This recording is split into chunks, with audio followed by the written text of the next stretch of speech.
Pariwisata berbasis budaya sudah menjadi jati diri Pulau Bali yang mesti terus ditumbuh kembangkan dan dipelihara oleh seluruh stakeholder.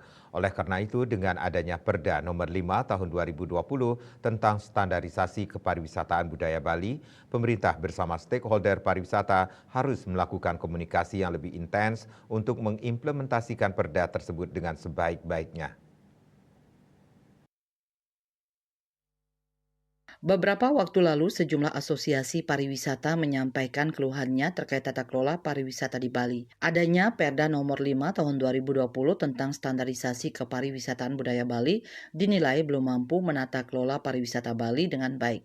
Menyikapi hal tersebut, praktisi pariwisata Bagus Sudibya menyebutkan bahwa adanya Perda sudah sangat bagus, namun perlu terus disosialisasikan kepada stakeholder pariwisata. Selain itu, esensi daripada aturan justru seolah-olah tidak mendapatkan perhatian yang serius dari pemerintah.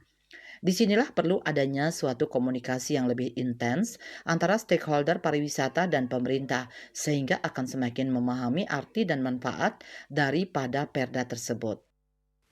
Nah sekarang kan yang paling penting esensi daripada aturan itu. Begitu baiknya, begitu mulianya, tapi kenapa kok seolah-olah diignore gitu. Tidak mendapatkan perhatian yang serius. Nah disinilah perlu adanya satu komunikasi yang lebih intens. Komunikasi yang proaktif dan dua arah. Sehingga dengan demikian kita akan semakin memahami arti daripada perda itu, manfaat daripada perda itu.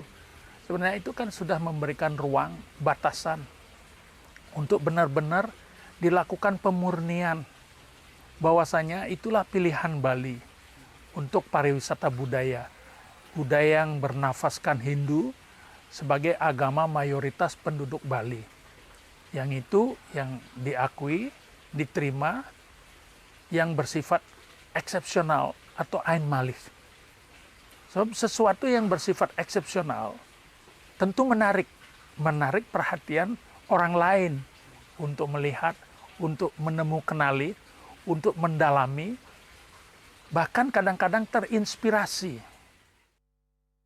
Pihaknya menambahkan pariwisata Bali sendiri sudah memiliki jati diri, yaitu pariwisata berbasis budaya. Jati diri inilah yang mesti terus ditumbuh kembangkan dan dipelihara sehingga Bali menjadi destinasi pariwisata yang eksepsional atau pariwisata yang mengkhusus dan istimewa bagi para wisatawan. Andika Bali TV.